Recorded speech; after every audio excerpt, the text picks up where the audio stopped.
তাহলে ষাঁড় করা উচিত। বড় জুব্বা জামার কালারিং দাড়ি দেখে স্টেজে যখন দাওয়াত করা হয় বক্তৃতা করার জন্য, তখন ষাঁড় থাকা উচিত। এরা আবার মদন মাওলানার দলের লোক না তো, এসেই তো বলে এলেম কালাম কিছু নেই, এসেছি বাবা দিনের খেদমতে। ও তো সত্যি কথাই বলে। কোরআন পড়েছেন কেডা কেডা? আপনি একটু পেছনের দিক দেখেন, বহু লোক হাত তুলে বলো। আচ্ছা, আপনি মুখে বলবেন কোরআন পৃথিবীর সেরা সত্যের কিতাব, আপনি মুখে বলবেন কোরআনে কোনো মিথ্যা নেই, আপনি মুখে বলবেন কোরআন নির্ভেজাল কিতাব, আপনি মুখে বলবেন কোরআনের মতো ভালো কিতাব আর হয় না, অথচ আপনি মোটে পড়বেন না। এর চাইতে স্পষ্ট চিটার আর চিটিংবাজি আর কি হতে পারে? বলেন বলেন, চিটার কারে কয়?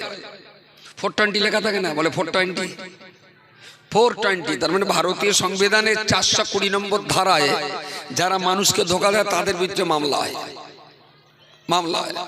লটারির টিকিট নে, লটারির ওই চাটনি কেনে ছেলে পিলে, চাটনি ওই চাটনির 100 টাকা নে, শালা যে বুড়ো কম দেখতে পায় ওই বুড়োর দোকানের ভেতরে বলতো, চাচা আমার 100 টাকার 50 টাকার খাবার দাও দিন।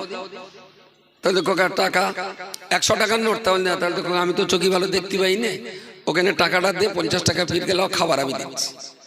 শালা শেষে গিয়ে ওর ছেলে এসে গুনে দেখে একটা লটারি, সেই চাটনির টাকা। বুড়ো বলতে, খোকা এটা মনে হয় পল্টু দিয়ে গেছে, মনে হচ্ছে পল্টু দিয়ে গেছে। এ যদি এখন পল্টুর নামে থানায় যে কেস করে, কত নম্বর ধারা লাগবে? ওই কেসের ধারা কত নম্বর হবে? 420 ধারা, 420 ধারা, 498 বধূ নির্যাতনের ধারা, 307 মার্ডারের, 326 অ্যাটেম্পট টু মার্ডার। ভারতীয় সংবিধানের কত নম্বর সিরিয়ালে কোন ধারাটা বলা আছে, সেই রকম মামলায় সেই রকম ধারা লাগে। এখন এই টাকা বলে চাটনির টাকা দিয়ে খাবার কিনে গেলে ওরও ধারা লাগবে 420। আপনারা যা বসে আছেন, যদি খোদার দরবারে কেস হয় 420, 420-তে কেস মামলা হয়ে যাবে। কারণ কোরআন পড়তে পারেন না, অথচ কোরআনকে খুব ভালো বলেন, এটা ঠিক না। প্রিয় শ্রোতা মণ্ডলী, মনে রাখো, আমার আল্লাহ পাক রব্বুল আলামিন এই জগৎ সংসারটা সুন্দর করার জন্য, এই জগৎ সংসারটাকে শান্তিপূর্ণ করার জন্য, এই জগৎটাকে সুন্দর করার জন্য জগৎবাসীর কাছে আমার আল্লাহ কোরআন পাঠিয়ে দিয়েছে।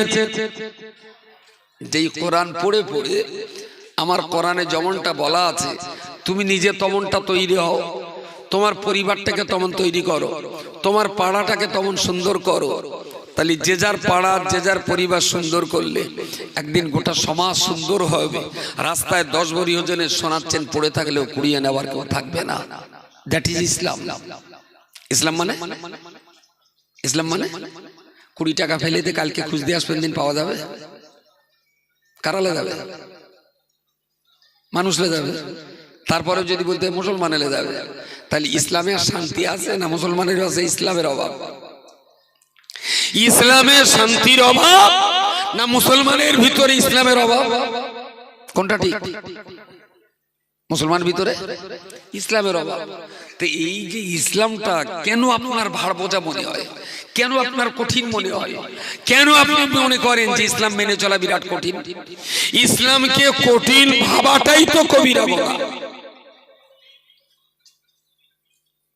কুচি আওয়াজ স্লো করো। ইসলামকে কঠিন ভাবাটা কি বলেছি? বলেন বলেন। কবিরা গুনাহ। নামাজ কাজা করা কবিরা গুনাহ, জেনা ব্যভিচার করা কাবিরা গুনাহ, ওগুলো যেরকম বড় বড় গুনাহ। যে মুসলমান মনে করে ইসলামটা কঠিন ধর্ম, সেও কবিরা গুনাহে পাপ করছে। রব্বুল আলামিন আল্লাহ কোরআন শরীফের অপর একটা জায়গায় বলেছেন, রব্বানা লা তুহাম্মিলনা মা লা তাকাতা লানা বি।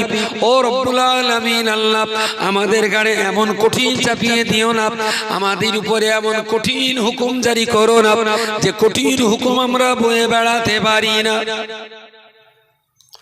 ربنا لا تحملنا ما ربنا ولا تحمل علينا إصرا كما حملته على الذين من قبلنا ওগো আল্লাহ পূর্ব জামানার উপরে ইসলামের যে কঠিন কিছু দিক ছিল আমাদের উপরে তেমন কঠিন কিছু চাপাবেন না রব্বানা ওয়ালা তুহাম্মিলনা মা লা তাকাতা লানা বি ওগো আল্লাহ এমন বোঝা চাপিয়ে দিও না যে বোঝা আমরা নিজেরা বহন করতে পারবো না আল্লাহ তার কোরআনে এটা যখন বলেছে যে আল্লাহ বান্দাকে বলেছে বান্দা তুমি আমার কাছে চাইবে আমি আল্লাহ যেন ইসলামটাকে তোমাদের জন্য কঠিন করে না দেই যে আল্লাহ তার বান্দাকে এই দোয়া চাইতে বলেছে সেই আল্লাহ ইসলামটাকে কোনোদিনের জন্য কঠিন করতে পারেন না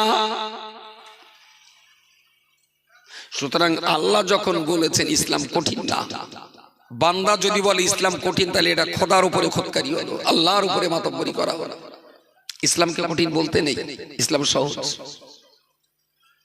প্রিয় নবী মুহাম্মদুর রাসূলুল্লাহ সাল্লাল্লাহু আলাইহি ওয়াসাল্লাম হাদিস শরীফের ভিতরে বলেছেন আদ-দীনু আসরুন ওয়ালা ইসরান আদ-দীনু আসরুন ওয়ালা ইসরান আল্লাহ যেদিন আমাদিগকে দিয়েছে যে ইসলাম আল্লাহ আমাদেরকে দিয়েছে এই ইসলাম তো বড় সহজ বড় সহজ বড় সহজ ওয়ালা ইসরান ইসলামের ভিতরে কঠিন বলে কোনো জায়গা নাই ইসলামে কঠিন বলে কিচ্ছু নেই ইসলামের সবটাই সোজা আপনি যদি মনে করেন রোজা রাখাটা কঠিন যদি মনে করেন রোজা রাখাটা কঠিন কিন্তু এটা আপনি জানেন যারা রোজা না করে তারা কতদিন হসপিটালে থাকে আর রোজাদার কতদিন হসপিটালে থাকে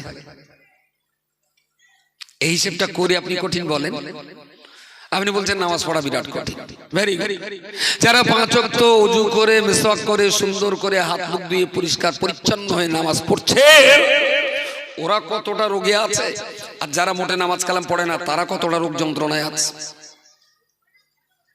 আসলে ইসলাম তো দিয়েছেন নামাজ দিয়েছেন আমার দৈহিক সুস্থতার জন্য রোজা দিয়েছেন আমার দৈহিক সুস্থতার জন্য যাকাত দিয়েছেন সামাজিক অর্থনৈতিক ভারসাম্য রক্ষা করার জন্য হজ দিয়েছেন ইসলামের সহনশীলতার শিক্ষা নেওয়ার জন্য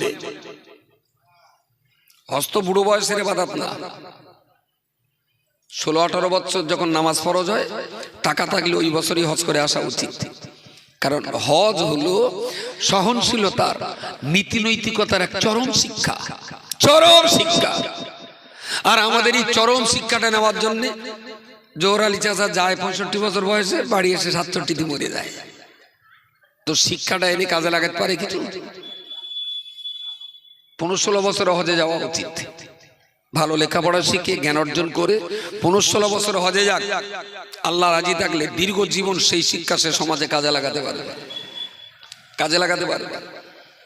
যেটা বলতে বলতে এত দূর এলাম ইসলাম মোটেই কঠিন না আপনি কেন ইসলামকে কঠিন মনে করেন এর আগে যেটা বলছিলাম যে দুনিয়ার এই মাতব্বরি কে দেন জোরে বলেন তাহলে মোদিরে দিল্লিতে বসিয়েছে কে আচ্ছা যে মসজিদ ভাঙে তারে আল্লাহ এই জায়গায় বসাতে পারলো এটা কিরাম বিরোধী বানা হচ্ছে না যেখানে মসজিদে আল্লাহর ইবাদত করতে হয় বাবরি মসজিদ ওরাই ভাঙলো তাহলে যারা ইসলামের এত বড় শত্রু মব লিঞ্চিং করে মুসলমান ছেলে বিলেদের ধরে ধরে মেরে দেয় যারা কাশ্মীরের 370 ধারা বাতিল করে মুসলমানদের কোণঠাসা করতে চায় যারা ইসলামের তালাক বিধানটাকে পাল্টে দিয়ে নিজেদের যুদ্ধমতন করতে চায় যারা ইসলামের প্রকাশ্য শত্রু এইরকম বদমাইশকে আল্লাহ কখনো রাজত্ব দিতে পারেন ইয়েস অর নো তাড়াতাড়ি বলেন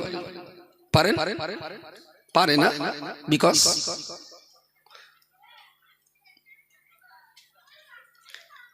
আল্লাহ পাকের মহানবী মুহাম্মদুর রাসূলুল্লাহ সাল্লাল্লাহু আলাইহি ওয়াসাল্লাম হাদিস শরীফের ভিতরে বলে দিয়েছেন, হে আমার প্রিয় সাহাবী, তোমরা তোমাদের পরিবার পরিজন পরবর্তী প্রজন্মের জন্য এই কথাটা মনে রাখবে। আমি রাসূল বলছি, যে সমাজের বৃদ্ধ মানুষেরা কঠিন জেনার কাজে লিপ্ত হবে, যুবকরা হবে অত্যন্ত প্রতারক, যে সমাজে মানুষ হালালের বাদ বিচার করবে না, যে সমাজের বড় লোক মুসলমানেরা যাকাত দেওয়াটাকে, যাকাতের অর্থ দেওয়াটাকে এরা শাস্তি বলে মনে করবে, যে সমাজে ধনীরা গরিবের উপরে জুলুম করবে, আল্লাহ পাক রব্বুল আলামিন মুসলমানদের এই দুশ্চরিত্রপূর্ণ কাজ করার বিনিময়ে আল্লাহ পাক ওদের উপরে এমন জালেম বাদশা বসিয়ে দেবেন, এমন অত্যাচারী বাদশা বসিয়ে দেবেন, যাদের দ্বারাতে মুসলমানেরা নির্যাতিত হতে থাকবে। কোরআন হাদিসের দৃষ্টিভঙ্গি দিয়ে যদি বিচার করা হয়, তাহলে বলতে হবে হিন্দুরা ভোট দিয়ে মোদিকে বসায়নি, মুসলমানদের পাপের বিনিময়ে আল্লাহ রাগ করে ওরে বসিয়েছেন। তুতিল মুলকা মান তাশাউ ওয়া তানজিউল মুলকা মিম্মান তাশাউ। আল্লাহ যারে ইচ্ছা চেয়ারে বসান, আর যারে ইচ্ছা তার কাছ থেকে চেয়ার কেড়ে নেন। এ ক্ষমতাটা কার? আল্লাহর। তাহলে কোরআনের প্রথম আয়াত যেটা আপনাদেরকে শুনিয়েছিলাম, ওয়ালাকাদ কাতাবনা ফিজ যাবুরি মিন বাদিয যিকরি আন্নাল আরদা ইয়ারিসুহা ইবাদিয়াস সালিহুন। আল্লাহ নিজেই যখন বলেছেন আমার নেককার পরেজগার আল্লাহ ওয়ালা খোদাভীরু বান্দা যারা হবেন, আমার দুনিয়ার মাতব্বরি আমি আল্লাহ তাদের উপরে ন্যস্ত করে দেব। ও বান্দা মনে রাখুন, তাহলে নিশ্চয়ই ইমানদার মুসলমান আল্লাহ ওয়ালা যারা, ইমানদার মুসলমান খোদাভীরু পরিষ্কার বান্দা যারা, ওই জায়গাটায় তো তাদের বসার দরকার ছিল, কিন্তু মুসলমান ইমানদার আমি আপনি যারা আছি, আমরা উপযুক্ত হতে পারিনি বলেই আল্লাহ রাগ করে আমাদের শত্রুকে বসিয়ে দিয়েছেন। এবারে যদি বলি, আচ্ছা ওটা নয় অনেক কঠিন ব্যাপার, পারলাম না, তো লেখাপড়া শিখিয়ে একটা ছেলেকে নামাজ শিখিয়ে, কোরআন শিখিয়ে, সত্য নিষ্ঠা ও আদর্শের জ্ঞান দিয়ে, খোদাভীরুতা তার ভিতরে ঢুকিয়ে দিয়ে এমন একটা ঘুষ খাবে না এরকম একটা পুলিশ তো তৈরি করতে পারতাম না। অন্ততপক্ষে প্রশাসনে আমার গ্রামের একজন সত্যবাদী, নীতি ও আদর্শবান, যে ঘুষ খাবে না, ঘুষের টাকা নেবে না, এরকম একজন সৎ ব্যক্তি যিনি নামাজ পড়বেন, কোরআন পড়বেন, সত্য কথা বলবেন, তিনি পুলিশ হবেন। গ্রামের যদি এরকম একটা পুলিশ থাকে, তবুও গ্রামের লোক খানিকটা নিরাপদ, খানিকটা। আপনি তো পাকিস্তানে বাস করছেন, আপনাকে বোঝানো মুশকিল। বনগাঁতে একটা গ্রামে 4টে পরিবার মুসলমান থাকে, মাত্র 4টে পরিবার। সেই 4টে পরিবারের একটা ওসি আছে, একটা বিডিও আছে, 2টো WBCS অফিসার আছে, একজন হাই স্কুলের হেডমাস্টার আছে। 4টে পরিবার থেকে আর 2জন কি যেন, মোট 6 জন। ও একজন সেনাবাহিনীতে আছে, আর একজন ক্যালকাটা পুলিশ। সারা 300 পরিবারের ভিতরে 296টা অমুসলিম পরিবার, আর 4টে মুসলিম। তাদের বাড়ি থেকে 6টা অফিসার আছে। আচ্ছা, গ্রামের এই 296টা পরিবার ওদের বিরুদ্ধে আঙুল তুলতে পারবে? সাহস হবে না। কেন? ওরা গরু গোশত বেশি খায় তাই। আর আমরা ঠাসা মুসলমানের ভিতরে বসবাস করেও আমাদের ভয় কাটে না। তার কারণ হলো, দেখবেন পেশি শক্তির চাইতে, এরে বলে পেশি শক্তি, হাত দিয়ে একটা চড় মারা, মুঠো বেঁধে একটা ঘুষি মারা, চিৎ করে ফেলে গলায় পা দেওয়া, এই যে পেশি শক্তি, এই পেশি শক্তিটার আর এক নাম হলো পাশবিক শক্তি। পাশবিক শক্তি, গরুতে গরুতে যা ঝগড়া হবে, গায়ের জোরেই ঝগড়া হবে, মানুষে মানুষে যা ঝগড়া হবে, এই ঝগড়ার পরিণতি দাঁড়াবে FIR লেখার উপরে, থানায় কেস হবে, সেই বায়ানের উপরে এবার হবে কার জিত আর কার হার। মুসলমান যতদিন এই গায়ের শক্তির চাইতে কলমের শক্তির মূল্যটা বেশি না দেবে, ততদিন এ জাতির ঝাঁটালাতি খাবার কোনো শেষ নেই। খেতেই থাকতে হবে, খেতেই থাকতে হবে। তাহাজ্জুদের পার্টিতে ডুকরে কেঁদে কেঁদে কোনো লাভ হবে না, কোনো লাভ হবে না, কারণ আপনি আল্লাহর কথা শোনেননি। এই দেশের মাটিতে আমি আপনি জন্ম নিয়েছি, এখানেই আমাদের বেড়ে ওঠা, এখানেই আমাদের জীবন যাপন করা। আল্লাহ চাইলে এই মাটিতেই হয়তো আমাদের মরণ হয়ে যাবে। আমার জন্মভূমিতে দাঁড়িয়ে আমি কেন এখানে চোরের মতো বাস করব? আমার জন্মভূমিতে দাঁড়িয়ে কেন আমি প্রবাসী জীবন যাপন করব?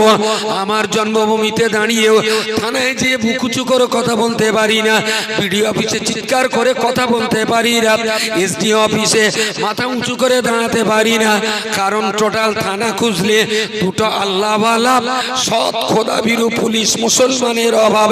এসডি অফিস খুঁজলে পরে আল্লাহওয়ালা পাঁচ ওয়াক্ত নামাজি, মুখে দাঁড়িয়ে রাখা, নামাজ পড়া, আল্লাহর কোরআন তেলাওয়াত করা, সত্য কথা বলা, ঘুষ না খাওয়া দুটো অফিসার বিডিও অফিসে পাওয়া যাবে না, এসডি অফিসে পাওয়া যাবে না। বিদায় সে সব জায়গাতে অন্যের দখলে চলে যাওয়ার কারণে আমাকে মাথা নিচু করে কথা বলতে হয়। বসিরহাট এসডি অফিসে আপনার কাজ আছে। কার কাজ? না, ওই কন্যাশ্রী দপ্তর, যে দপ্তর দেখে, ওই কন্যাশ্রী আপনার মেয়েটা, আপনার নাতনিটা কন্যাশ্রী তালিকাভুক্ত হয়নি, এটা দেখে এসডিওর আন্ডার একটা দপ্তর। আপনি সেই দপ্তরে গেলেন, যে বললেন sir please see this matter, শুধু এক লাইন ইংরেজিতে কথা বলো ফার্স্ট। ও আপনার মুখের দিকে তাকিয়ে বলবে don't mind, please sit down. বুঝতে পারেননি? বসুন। From where are you? কোথা থেকে এসেছেন স্যার? বলবেন I am coming from Jhuruli. What is your name? My name is Golam Hossain. What are you do? কি করেন আপনি? বললেন my grandson is a IAS officer Mohammad Nurul Islam. ও, আপনি সেই আইএএস নুরুল ইসলামের বাবা?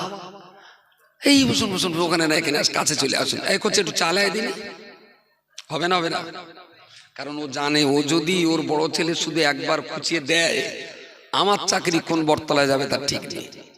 রইছে এখানে একে খোঁচায় হয়তো বদলি করে কোথায় সেই শালা মেদিনীপুরের জঙ্গলের ভেতরে ফেলে দেবে। বউ ছেলে মিলে মুখ দেখা হবে না জীবনের মতো। স্যার বসুন বসুন, আর শিখি চালায়। এ তো যে ও স্যার, স্যার আঙ্গা কাগজটা দেখো দিন স্যার, কি হয়েছে? ওখানে সকাল থেকে সন্ধে পর্যন্ত দেড়িয়ে হেঁট হয়ে ব্যথা ধরে যাবে। অফিসার একবারও বলবে না বসুন, জানে শালা জঙ্গলের রাখালে এসে দেড়িয়েই থাক। জাতির ইজ্জত, ইজ্জত ও কি আপনার দাড়িতে কি বসতে দেবে? হ্যাঁ, আরো চেয়ার থাকে তো অন্য অফিসে রেখে আসবে। টুপি দেখে বসতে দেবে না, জুব্বা দেখে। কথা বলেন না কেন? রাস্তায় পুলিশ ধরেছে, হেলমেট নেই, গাড়ি টেপে পা লাফিয়ে শুধু 3টে লাইন ইংরেজিতে কথা বলুন। I am very busy sir, I am now going to meet with SDPO. আমি খুব বিজি ছিলাম স্যার, তাড়াতাড়ি বেরিয়ে পড়েছি, এসডিপিও এর সঙ্গে দেখা করতে যাব। 3টে লাইন ইংরেজিতে কথা বলুন। শালা পুলিশ ঘুরে গিয়ে যদি স্যালিউট করে সান না বলে, আমার নামে আপনি কুত্তা পুষবেন। বুঝতে পারেন কি বলেছি? এরা বরঞ্চ কি করে, ওখানে পুলিশে তাড়া দিলে এখানে দাঁড়িয়ে থাকে, আর যেই যাই যাসনি যাসনি পুলিশ। রাস্তায় যত যা আসে বিনা হেলমেটে বা কাগজপত্র নিয়ে ওরা এখান থেকে কি করে, আরে শালা ভেড়ার জাত, ওখান থেকে ফিরে চলে আসে।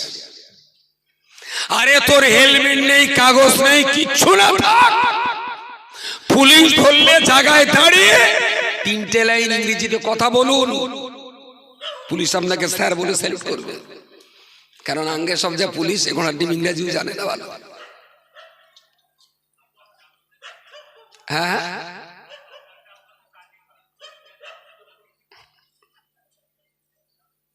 ঘুষ দিয়ে তারাই চাকরি করে যাদের চাকরির যোগ্যতা নেই, আর যাদের চাকরির যোগ্যতা থাকে ওরা এরম যাক না, একটা দুটো তিনটে চারটে, আমার যোগ্যতা আছে চাকরি কেড়ে নেবো আমি, কেড়েও নেয় তারা।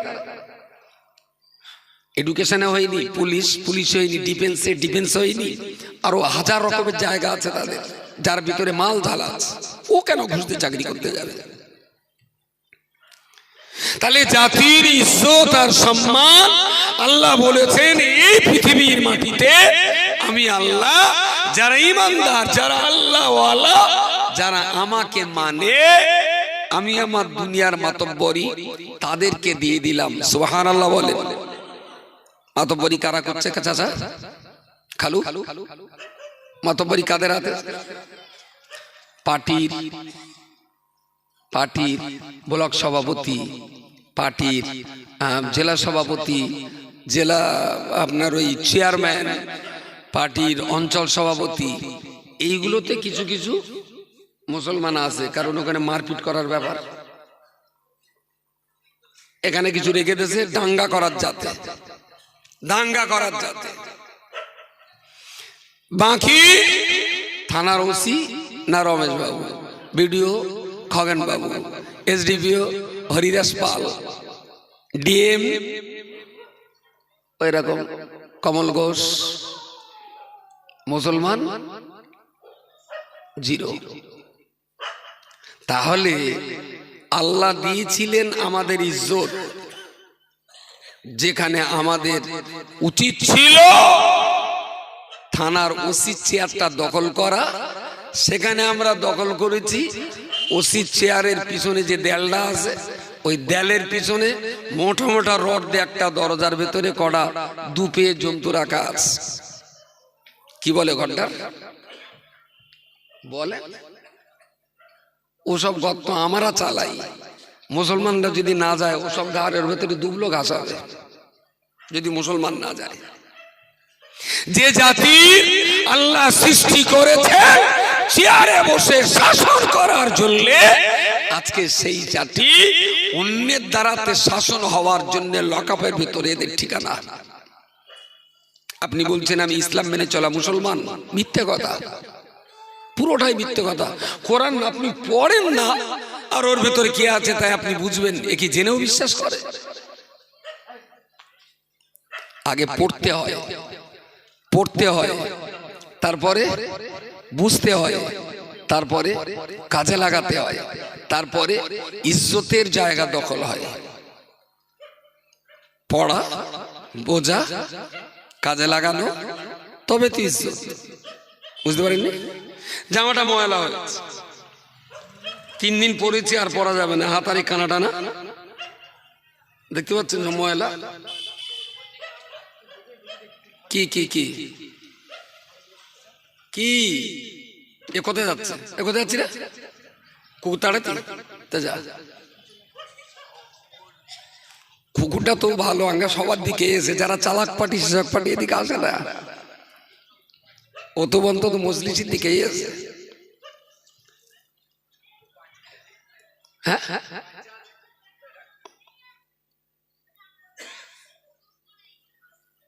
তো লাকাদ কাতাবনা ফিজ জাবুরি মিন বাদি যিকরি আন্নাল আরদা ইয়ারিসুহা ইবাদিয়াস সালিহুন। আমি জানি আপনি তাহাজ্জুদে পড়ে কাঁদেন, আল্লাহ আল্লাহ পরকালে যেন আমি একটু ভালো থাকি, কবরে যেন সহলের জবটা দিতে পারি, ফুলসরাতটা যেন পার হতে পারি।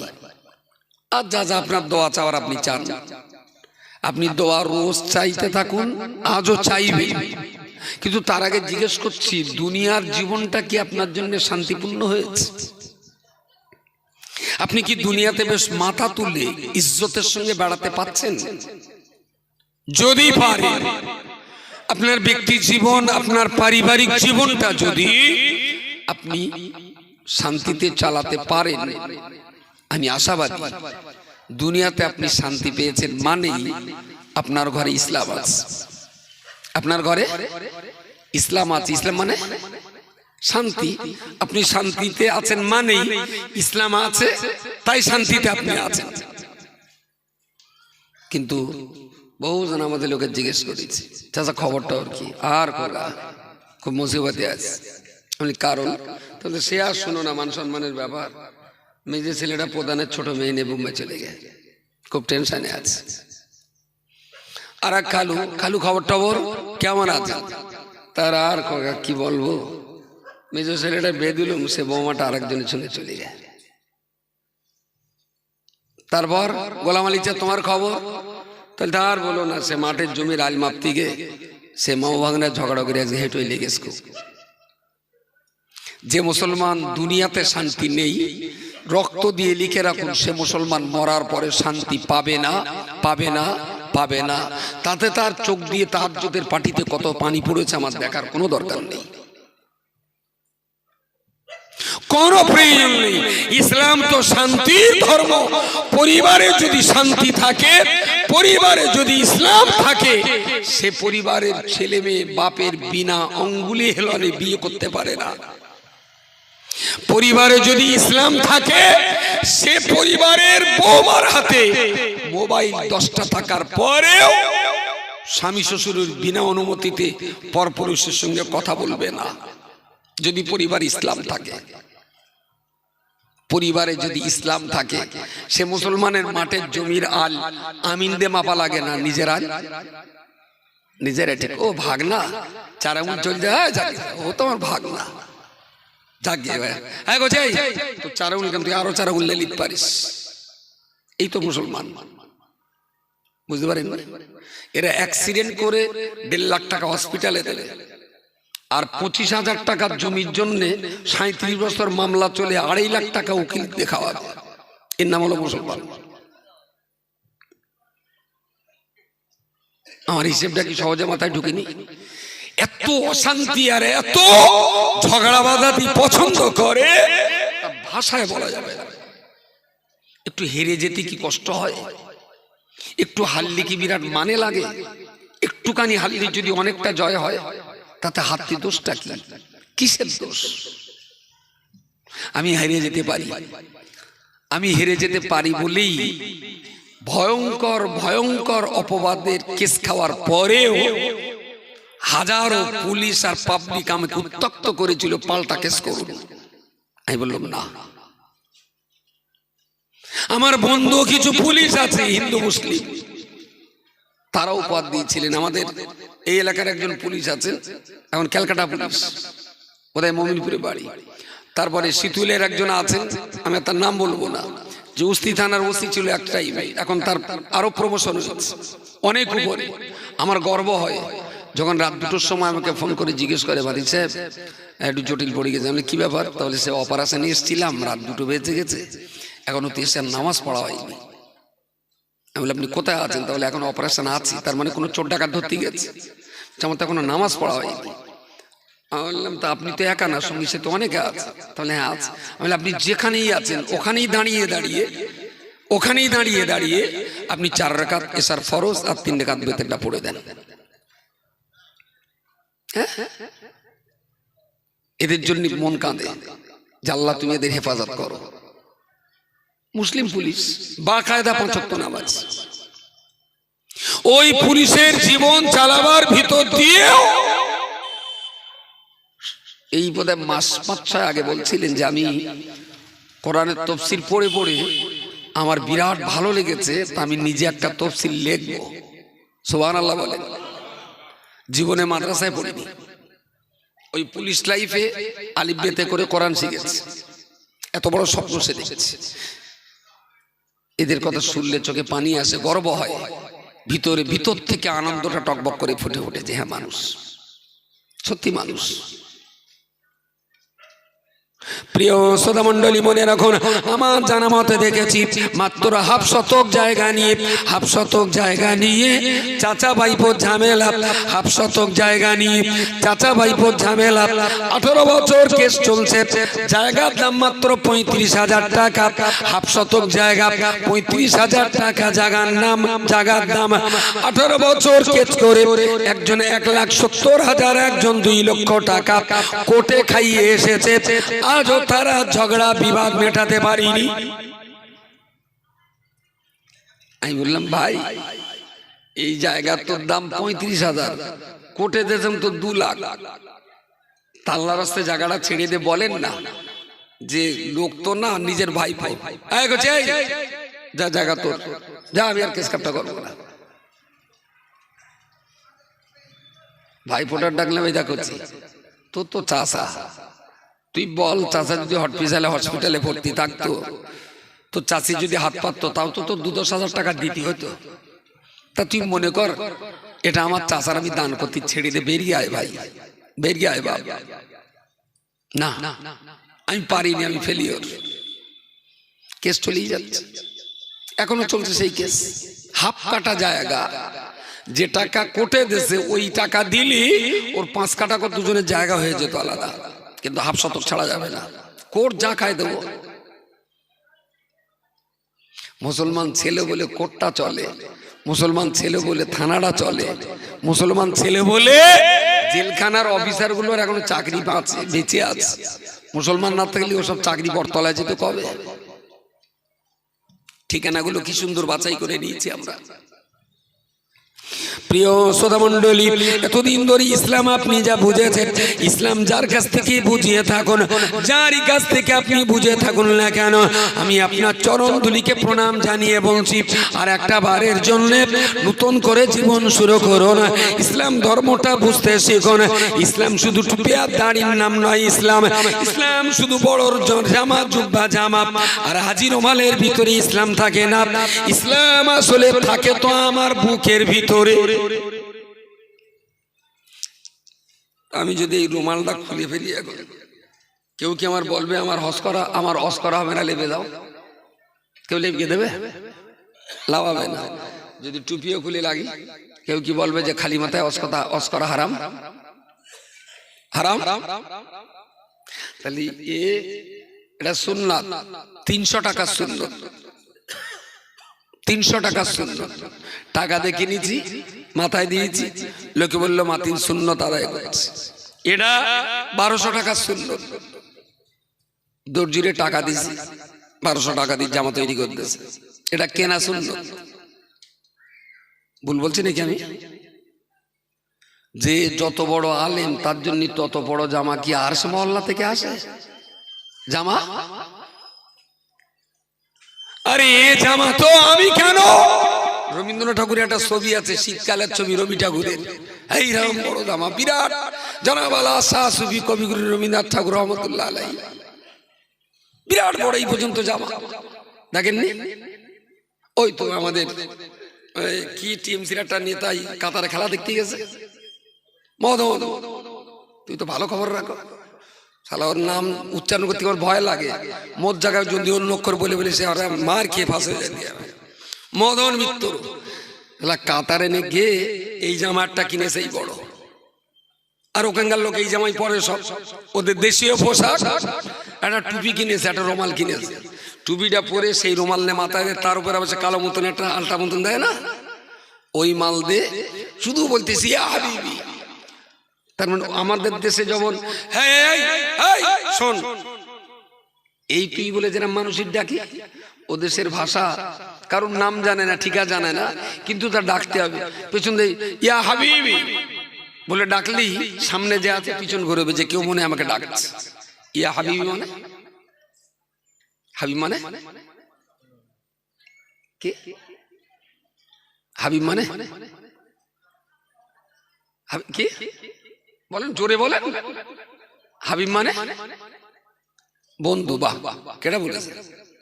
বলেছে একজন। তা তুই এতক্ষণ বললি না কেন করছিস? ইয়া নবী পাক আল্লাহর কি হন? বন্ধু, দোস্ত। ইয়া হাবিব قال النبي صلى الله عليه وسلم إني قائم قولا غير فخر موسى كليم الله عيسى روح الله وأنا حبيب الله। নবী আমার হাদিস শরীফে বলেছেন মুসা আল্লাহর সঙ্গে কথা বলতে চেয়েছিলেন, ঈসাকে আল্লাহ বিনা বাপে পয়দা করেছিলেন। মুসা আল্লাহর সঙ্গে কথাবার্তার দাবি করেছিলেন, কালিমুল্লাহ আল্লাহর সঙ্গে কথা বলেছিলেন। আনা হাবিবুল্লাহ রাসূলুল্লাহ বলেছেন পৃথিবীর প্রত্যেকটা নবী রাসূল আল্লাহর সঙ্গে বন্ধুত্ব করেছেন, তাই তারা খলিল হয়েছেন। আমি মুহাম্মদ এগিয়ে আল্লাহর সঙ্গে দোস্তি করি নাই, বরং আল্লাহ এগিয়ে এসে আমার সঙ্গে দোস্তি করেছেন। জোরে বলুন সুবহানাল্লাহ। এই জন্য আমি হাবিবুল্লাহ, ওয়া আনা হাবিবুল্লাহ, আমি আল্লাহর দোস্ত। তার মানে সবাই আল্লাহর সঙ্গে দোস্তি করেছে আর আল্লাহ আমার সঙ্গে দোস্তি করেছেন। সুবহানাল্লাহ বলেন। That is Habib. ওরা আর একজন আর একজনের নাম ঠিকানা জানলে দোস্ত বলে ডাকে, ইয়া হাবিবি, এ আমার দোস্ত। ভাষাটা কি বড্ড খারাপ, আর আমাদের ডাক কত সুন্দর শোনাচ্ছে। এই এই এই মনে আছেন শালা শেয়াল খেয়েছিলে দেখতেস।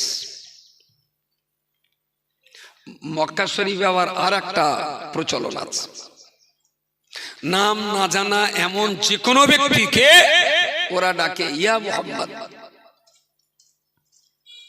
মুহাম্মদ তো নবীর নাম, তাই না? যে কোনো ব্যক্তি XYZ। আমি একটা দোকানে মাল কিনেছি, টাকা ফেরত নেওয়া হইল না, দোকানদার দোকান থেকে ডাকলে ইয়া মুহাম্মদ। তাল যাদের নাম না জানা যে কোনো ব্যক্তিকে ওরা মুহাম্মদ বলে ডাকে, উদ্দেশ্য হলো এটাই যে রাসূলুল্লাহর নাম সবসময় মুখে মুখে বাজতেই থাকুক। বলুন সকলে সুবহানাল্লাহ। এখন আমাদের মদন বাবু ওখানে গিয়ে ওই জামা পরে আর রুমাল মাথায় দিয়ে, টুপি দিয়ে, তার উপরে রুমাল দিয়ে, সেই কালো ফেটি নেবে দিয়ে শুধু ইয়া হাবিব বলে চেঁচাচ্ছে। আচ্ছা, মদন বাবুর যা চেহারা, ওর ছবিও আপনি দেখেছেন সোশ্যাল মিডিয়ায়, মদন বাবু নিজে পোস্ট করেছেন। তাইলে তো এখন বলতে হবে জনাব আল্লাহ শাহ সুফি হযরত মাওলানা মদন মিত্র সাহেব। জামাও বড়, বুঝতে পারেন, রুমালও আছে, টুপিও আছে, তাহলে কি মদন মাওলানা? মদন তাহলে সার করা উচিত। বড় জুব্বা জামার কালারিং দাড়ি দেখে স্টেজে যখন দাওয়াত করা হয় বক্তৃতা করার জন্য, তখন সার থাকা উচিত। এরা আবার মদন মাওলানার দলের লোক না তো, এসেই তো বলে এলেম কালাম কিছু নেই, এসেছি বাবা দিনের খেদমতে। ও তো সত্যি কথাই বলে। পেটার দরকার পাবলিক করার। আরে ঘুরিয়ে বল, এলেম কালাম নেই যখন এখানে আইছিস কেন? খিচুড়ি রান্নাতে চুলোয় জাল দে। তো যখন এলেম কালাম নেই, সাইকেল গ্যারেজে টিকিট মার, আর অনেক কাজ আছে সেই সব কর, সিভিক পুলিশের কাজ কর। এখানে কথা বলতে গেলে তুই এলেম দরকার।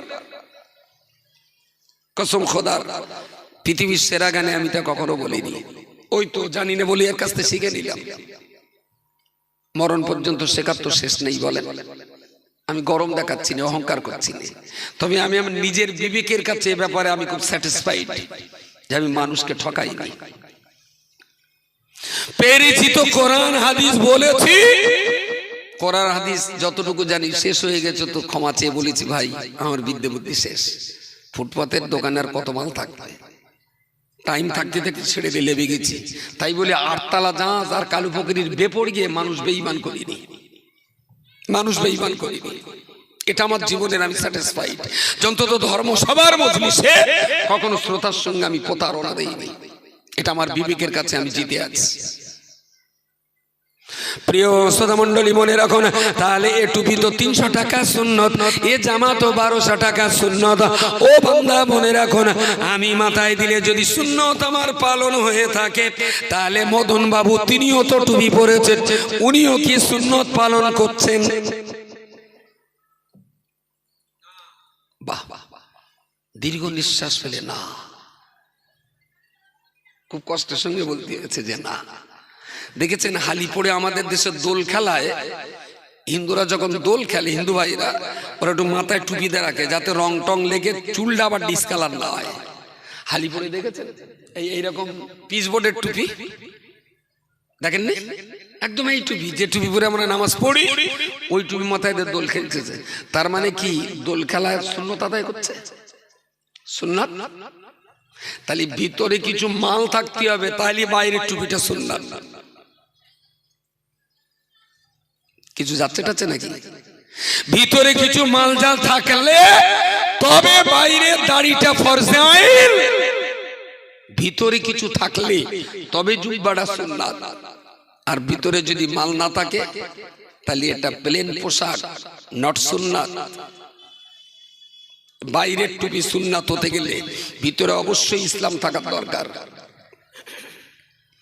প্রিয় শ্রোতা মণ্ডলী, মনে রাখুন, আমি আপনাকে বিনয়ের সঙ্গে বলবো, ব্যক্তি জীবনে টুপি হয়তো মাথায় নাও দিতে পারেন, ব্যক্তি জীবনে জুব্বা নাও পড়তে পারে, ব্যক্তি জীবনে হয়তো 5 ওয়াক্ত নামাজ পড়া হয় না, কখনো পড়েন কখনো কাজা করেন, কিন্তু আমি আপনাকে বলবো বাইরে সুন্নাত ফরজ কিছু হয়তো ক্ষতি করার পরেতেও আমি আপনাকে বলছি, আপনি ভিতর থেকে পাক্কা মুসলমান তৈরি হয়ে যান।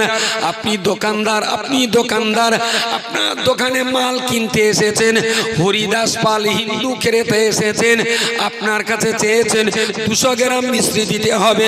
মাল বিক্রির সময়তে আপনি দোকানদারকে বললেন, কাকা একটা বারের জন্য কাঁটাটা দেখে নাও, মাল কম দিচ্ছি কি বেশি দিচ্ছি, কাকা ওই দিক ফিরে কাঁটাটা দেখো একবার। তো খোকা, এই 18 বছর তোর দোকানের মাল খাই, এখনো কাঁটা দেখতে হবে? বুঝতে পারেননি? দ্যাট ইজ মুসলমান। যে লোকে দেখতে পেলে উচিত মাল দেব, আর না দেখলে চুরি করে 5 গ্রাম কম দেব, এটা তো মুসলমানের কাজ না। আমি বলছি ভিতর থেকে মুসলমান হন, যেন ওজনের কাঁটাটা ঠিক থাকে। বাইরের টুপি ইসলামের যতটা জৌলুস বাড়ায়, ভিতরের একটা মুসলমানের ভালো আদর্শ অমুসলিম হিন্দুদের কলিজায় ইসলামের মহব্বত তৈরি হয় যদি মুসলমানের ভিতর থেকে মুসলমানিত্ব বজায় রাখতে পারে। টাকা গুনতে গুনতে হিন্দু দোকানদার, আপনি তার কাছে মাল কিনেছেন, সে মাল বেচেছে, টাকা দিয়েছেন, বাড়ি যে মাল গুনে দেখলেন 200 টাকা বেশি হয়ে গেছে, বেচারা তাড়াতাড়ি করে গুনে 200 টাকা বেশি দিয়ে দিয়েছে।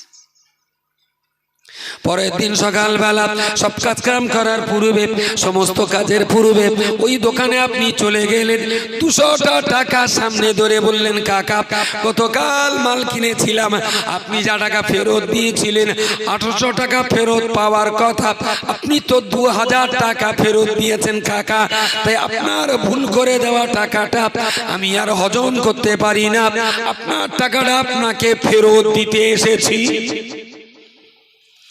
ভিতরে যদি ইসলাম আর খোদার ভয় না থাকে, এ টাকা কি ফেরত যাবে বলে মনে হয়? ফেরত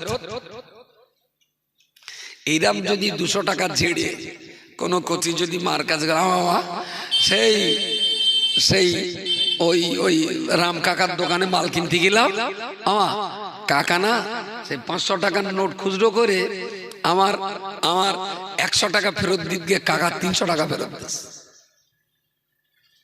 ওর মা পরের দিন আবার সে একই টাইমে বলে, কাকা আজকেও 500 টাকা নিয়ে মাল নেয়। বুঝতে পারেননি?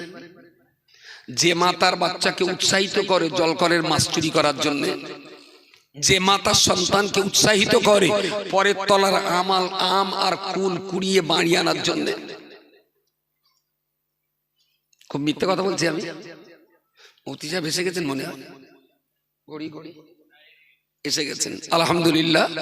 আমার একটু পেছন টানছেন, সেই জন্য আমি ড্রাইভার সাহেবের বলেছিলাম যে যদি সম্ভব হয় 10 মিনিট আগে যদি সম্ভব হয়, তো উনি যখন এসেছেন আমি আর এই পর্যন্ত আজ থাকলো।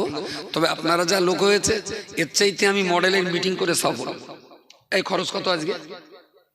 আজকের খরচ 30-40 ক হাজার, 70-এর কাছাকাছি। আর আমি মিটিং করেছিলাম ক হাজার খরচা ছিল? 3000। 3000-এর যে লোক পেয়েছিলাম 70,000 পেয়েছি সেই লোক। সুতরাং 3000-এর মিটিং বছরে 3-4টে করা হবে। আর আমি আছি বিপিএল মাল, আপনার কোনো টেনশন নেই। এমনি মডেলের কোচিরা বলছিলেন, ভাইরা বলছিলেন আরেকদিন আসার জন্য, আসবো খুব তাড়াতাড়ি আপনাদের নিয়ে। গ্রামে যখন ঢুকিছি আর বিশেষ করে বাচ্চার মাকে যখন কথা শোনাতে পেরেছি, আমি যেখানে হাত দেইনি সহজে, তবে দিলি বলো সহজে ছাড়ি নেই। হাড় খাবো, মাছ খাবো, চামড়ানের ডুগডুগি বাজাবে, তারপর আমার খেলা শেষ হবে। গ্রামের বাচ্চারা গার্জেনরা যেভাবে বাচ্চা এসেছে, আমি শুনছিলাম মডেলের খবর, কত বলছিলেন যেন 100-র কাছাকাছি হয়ে গেছে, 100-র কাছাকাছি। এতে আমি সন্তুষ্ট না। আমার হিসাব বলছে এই গ্রামে মক্তবে কোরআন পড়ার মতন বাচ্চা আছে প্রায় 500। 100 পেয়েছি মানে এখনো 400 বাচ্চাকে আমার আনতে হবে। তাদের বাড়িতে বাড়িতে যে তোমার বাচ্চাটা দাও আমাদের মডেলে, একটু কোরআন শিখুক। তোমার বাচ্চাকে দাও সে একটু নবীর হাদিস শিখুক। তোমার বাচ্চাকে একটু আমাদের কাছে দাও, পিতামাতার সঙ্গে কি আচরণ করতে হয় সেটা একটু শিখুক। যারা উপজে পাঠিয়েছেন, এই উপজে পাঠানো শেষ হয়ে গেল, আর আমরা আবার উপজে বাকি বাবাদের কাছে যাব, মাদের কাছে যাব, যে বাচ্চাগুলো আসছে না। ঠিক এইভাবে আপনি আমার কথা লিখে রাখুন, আল্লাহ যদি রাজি থাকে 4 থেকে 4টে বছর আমার সময় দেন, 4 বছরের ভিতরে এই গ্রামে কোনো বাচ্চা আর কোরআন শিক্ষার আওতার বাইরে থাকবে না ইনশাআল্লাহ। এটা আল্লাহর উপর ভরসা করে বলছি। 4 বছর সময় দিন, এই গ্রামে 9 বছরের উপরের কোনো মেয়ে হিজাব ছাড়া খালি মাথায় বাড়ির বাইরে রাস্তায় উঠবে না ইনশাআল্লাহ বলেন। আমি ভরসা করছি আল্লাহর উপরে। আমি খেলা করতে মাঠে লাভিনি, একটা সুন্দর প্ল্যান প্রজেক্টে নিয়ে আমরা পথে নেমেছি। অঙ্কের হিসাব বলছে এ পথে লস নেই, হিসাব বলছে লস নেই, ভালো হবেই হবে। কারণ মক্কা শরীফের ওই উত্তপ্ত গরম বালুকার উপরে মানুষের মুখ থেকে যদি নবী মদের গ্লাস কেড়ে নিতে পারেন, আমরাও পারবো বাচ্চাদের হাত থেকে ফ্রি ফায়ার আর পাবজির গেম খেলা মোবাইলকে আমরাও কেড়ে নিতে পারবো। ক্ষমতার বড়াই দেখে নয়, ভালোবাসার জোর দিয়ে, প্রেম মহব্বত আর ভালোবাসা দিয়েই আমার বিশ্বাস গ্রামের যুবকরা যারা পাবজি আর ফ্রি ফায়ারের পাগল, আমি বলছি 4 বছরের ভিতরে ওরা একদিন কোরআনের পাগল হবে। মানুষ ভালো হবে, পরিবেশ পায় না, ভালো হবে সিস্টেমের অভাব, মানুষ ভালো হবে ভালো মডেলের অভাব। আমি আশাবাদী।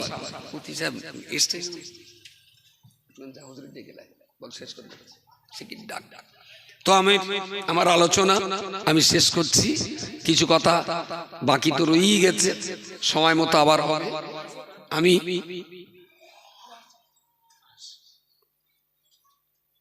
আমি সময় মতো আবার আপনাদের কাছে আসবো, আবার কথা হবে। আমার জন্য দোয়া